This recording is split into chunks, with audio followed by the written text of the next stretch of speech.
Good morning to all of you, myself Mridul Trivedi. हम इस video में डिस्कस करेंगे अबाउट पॉलिटी। तो ये पार्ट 69 है पॉलिटी का। तो हम देखेंगे इसमें कि जब इमरजेंसी की प्रॉब्लम चल रही थी, जब भारत में इमरजेंसी लागू हुई, उस बीच में पीईएल बहुत तेजी से लागू हो रहा था हमारे भारत में। पीईएल का मतलब मैंने बताया था प्रोसीजरल इस्टेब्लिश्ड बाय लॉ, और डीपीएल के बारे में बताया था ड्यू प्रोसेस ऑफ लॉ। तो पीईएल का मतलब होता है कि जिसके पास भी पावर है यानी गवर्नमेंट लॉ बनाने की, जिसके पास भी पावर है यानी गवर्नमेंट, तो वो कुछ भी लॉ अगर बनाती है तो वो हमेशा क्या होगा, वैलिड ही होगा। डीपीएल का मतलब होता है कि अगर कोई भी लॉ गवर्नमेंट लाए तो वो देख ले यहाँ कि वो जस्टिसिएबल लॉ है सबके लिए, मतलब वो सबके लिए ठीक है, सही है या गलत है, मतलब इतना विचार तो करना ही चाहिए गवर्नमेंट को। तो वो डीपीएल के अंडर आ जाता है। और पीईएल के अंडर में क्या आता है कि कोई भी अगर लॉ बनाएगी गवर्नमेंट तो वो हमेशा वैलिड ही होगा। क्योंकि ये जो पीईएल है ये सोच ठीक नहीं है, थिंकिंग ये जो है ये ठीक नहीं है, ये रूल नहीं होना चाहिए। क्यों नहीं होना चाहिए? क्योंकि जो अगर गवर्नमेंट करेगी हमेशा वो वैलिड होगा तो ऐसा नहीं हो सकता, वो भी गलती कर सकती है, लेकिन कहीं कहीं जगह पे वहीं सही भी होगा। क्यों? क्योंकि अगर जैसे फॉर एग्जाम्पल मैंने बताया था रिजर्वेशन की चीज़ें, तो अगर रिजर्वेशन को लागू नहीं किया जाएगा, हाँ, तो फिर क्या हो, जैसे हैंडीकैप्ड लोगों को रिजर्वेशन दिया जाता है तो उनको रिजर्वेशन देना जरूरी है, हाँ, लेकिन बहुत सारी जैसे ईडब्ल्यूएस है, इन तो पुअर लोगों के लिए तो वो सारे रिजर्वेशंस जरूरी हैं, तो इन सारे रिजर्वेशंस को भी दिया जाता है।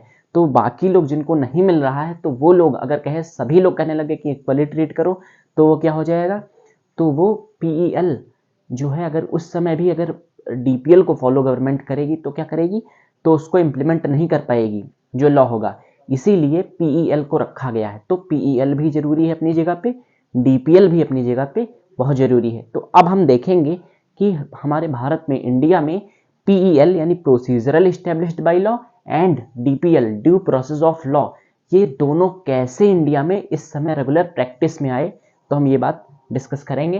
तो देखते हैं, एक केस हुआ मेनका गांधी केस। तो इस केस में क्या हुआ कि जो उस समय 1975 के दौरान, 1975 के करीब क्या हो रहा था, इमरजेंसी लागू हुई थी। तो इमरजेंसी में होता यह था कि मिलिट्री रूल लग गया। तो उस समय क्यों हुआ था, तो उसके लिए बहुत सारे लोग मानते हैं कि इलेक्शन का कारण था, क्योंकि बहुत लोग मानते हैं कि इंदिरा गांधी जो थी तो वो पूरी तरह से जो उस समय कुछ ना कुछ वोट में या वोटिंग में कुछ धांधली हुई थी, जिसकी वजह से बहुत सारे उन्हीं की पार्टी के लोगों ने विद्रोह किया था। और फिर क्या हुआ था, उन्होंने ये जब जाना कि हम हट सकते हैं, तो क्या हुआ, जब इलाहाबाद में जब केसेस इससे अराइज हुए कई जगहों पे, तो क्या हुआ, तो गवर्नमेंट ने उस समय जो इंदिरा गांधी थी उन्होंने क्या किया, इमरजेंसी को लागू कर दिया, कहा मिलिट्री रूल है, हाँ, एंटी नेशन होने वाला है, एंटी नेशन एक्टिविटीज हो सकती हैं। लगभग 1 साल तक की इमरजेंसी लगी रही, और थोड़ा और भी समय इमरजेंसी लगी रही। तो उसमें बहुत सारे चेंजेस देखने को मिले इमरजेंसी के दौरान, हम उन चेंजेस के बारे में भी डिस्कस करेंगे। हाँ, तो बहुत सारे चेंजेस देखने को मिले। तो उनमें से जब इमरजेंसी लगी हो तो क्या हुआ, पीईएल कोई नया कॉन्सेप्ट नहीं था, मैंने बताया था प्रोसीजरल इस्टेब्लिश्ड बाय लॉ जो था ये आज़ादी 1950 के बीच का कॉन्सेप्ट है। क्यों? और ये केवल यहीं से नहीं लिया गया है, ब्रिटेन से लिया गया है। तो इसमें क्या हुआ कि 1950 में फॉलो, 1950 से लेकर के 1970 तक, या कह सकते हैं और समय तक, 1975 तक जो था ये फॉलो हो रहा था। क्या? पीईएल बहुत अच्छी तरह से फॉलो होता था। पीईएल की कुछ भी गवर्नमेंट करेगी तो वो क्या होगा, वैलिड ही होगा। लेकिन 1978 में पूरी बात कैसे पलट गई तो हम देखेंगे। जब 1976 में इमरजेंसी जस्ट हटी तो लोग क्योंकि बहुत गुस्से में थे, हाँ, बहुत गुस्से में लोग थे, जिसकी वजह से क्या हुआ, क्योंकि इमरजेंसी भारत में लागू हो गई, जिसकी वजह से क्या हुआ, जनता पार्टी की सरकार आती है। तो जनता पार्टी की सरकार जब आई तो उन्होंने क्या किया, सोचा, कुछ ऐसा प्लान बनाया। जब मेनका गांधी जो थी, जो कि इंदिरा गांधी के ही परिवार की बहू थी इंदिरा गांधी जी की, तो क्या हुआ, तो जो मेनका गांधी थी तो वो एक जर्नलिस्ट थी। तो जब वो जा रही थी बाहर अमेरिका में, तो उनका कोई होगा प्रोग्राम, तो जब वो जा रही थी तो उनको एयरपोर्ट पे रोका गया। जब एयरपोर्ट पे रोका गया उनको और उनसे पूछा गया, तो मेनका गांधी ने उनसे पूछा कि हमें क्यों रोका गया, तो कहा गवर्नमेंट ने किया तो वो सही ही होगा, वैलिड ही होगा अकॉर्डिंग टू पीईएल। तो फिर क्या हुआ, मेनका गांधी ने केस कर दिया, जिसके केस की वजह से मतलब उन्होंने केस किया मेनका गांधी ने, जिसकी वजह से क्या हुआ, PEL यानी प्रोसीजरल एस्टेब्लिश्ड बाय लॉ, और क्या हुआ, EBL जो था वो दोनों कॉन्सेप्ट लागू हो गए और आ गए प्रैक्टिस में। तो फिर क्या हुआ, मैं एक बार जरा कैमरा देख लेता हूं, जिसकी वजह से हो सकता है कुछ दिक्कत आई है। ठीक है, तो फिर क्या हुआ, जब PEL और फिर वो DPL जो था, तो जब लागू होने वाला था, तो फिर उसके पहले मेनका गांधी को एयरपोर्ट पर रोका गया। फिर क्या हुआ, तो जब उनको रोका गया तो उन्होंने एक क्वेश्चन किया कि हमको क्यों रोका है। तो फिर अकॉर्डिंग टू PEL गवर्नमेंट ने भी कहा और सबने कहा कि जो गवर्नमेंट कर रही है वो वैलिड है, इसीलिए हमने तुमको रोका है। तो क्या हुआ, जिसकी वजह से उन्होंने केस कर दिया कि हमको जाना है बाहर। हाँ, जर्नलिस्ट थी वो उस समय, तो कहा हमको बाहर जाना है, अगर नहीं रोका जाएगा, हाँ हमको बार बार रोका जाएगा तो हम कैसे जा सकते हैं। तो फिर जब कोर्ट में केस गया तो DPL और PEL दोनों लागू हुए, कैसे देखते हैं। तो क्या हुआ, मेनका गांधी केस 1978 में, मतलब जनता पार्टी ने कांग्रेस के खिलाफ, ये समझ लेते हैं, कार्यवाही करी। कैसे, तो court held that parliament made law on the grounds of justice and reasonableness. तो इसका मतलब क्या हुआ, जो कोर्ट थी, मेनका गांधी जो थी, तो उन्होंने केस किया कोर्ट में। फिर क्या हुआ, कोर्ट ने क्या जजमेंट दिया, court held that parliament can make law on the grounds of justice and reasonableness. इसका मतलब क्या हुआ कि जो कोर्ट थी उन्होंने कह दिया कि अगर अब गवर्नमेंट कोई भी लॉ बनाएगी तो उसको ध्यान में रखना होगा कि जस्टिस होना चाहिए, उसका कोई ना कोई रीजन होना चाहिए, जिसकी वजह से कोई भी एक्टिविटी गवर्नमेंट कर रही है तो उसका कोई रीजन तो होना चाहिए। मतलब जो भी गवर्नमेंट करेगी वो हर बार सही थोड़ी ना होगा कि PEL है तो जिसका मतलब हर बार जो गवर्नमेंट करे कुछ भी कर दे तो वो वैलिड नहीं माना जाएगा, क्योंकि यहाँ पे मोनार्की नहीं, यहाँ पे डेमोक्रेसी है। तो डेमोक्रेसी में जो गवर्नमेंट करे वही केवल सही हो, तो ये उचित नहीं था। तो क्या हुआ, तो उस समय इस केस की वजह से जो कांग्रेस गवर्नमेंट थी वहां पे इतने दिनों से प्रैक्टिस होती आई थी PEL, तो वो जनता पार्टी गवर्नमेंट में इन्होंने जब रोका मेनका गांधी को, तो फिर क्या हुआ, वहीं कांग्रेस की ही मदद से क्या हुआ, ये जो कोर्ट ने कहा इसी केस की वजह से केवल कोर्ट ने ये जजमेंट दे दिया कि अब जस्टिसिएबल पैटर्न को ध्यान रखे गवर्नमेंट, तब कोई जजमेंट दे, उसका कोई ना कोई प्रमाणित रीजन होना चाहिए जिसकी वजह से गवर्नमेंट कोई भी एक्टिविटी है वो करे।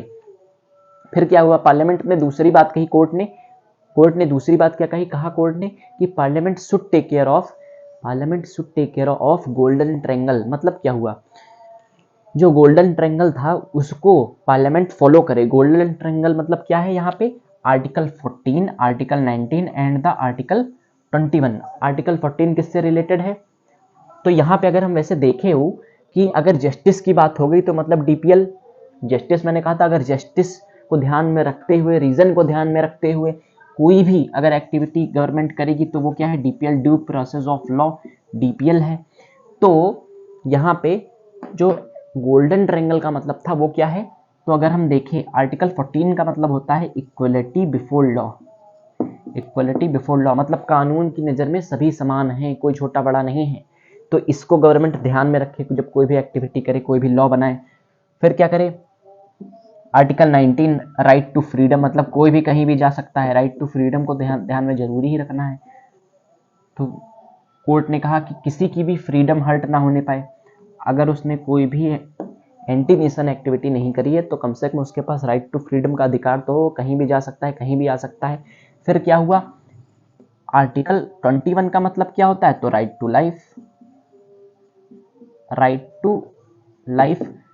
तो ये हो गए गोल्डन ट्रायंगल, मतलब ये जो चीजें हैं ये गोल्डन ट्रायंगल में आ जाएंगी, EBL और फिर राइट टू फ्रीडम और राइट टू लाइफ।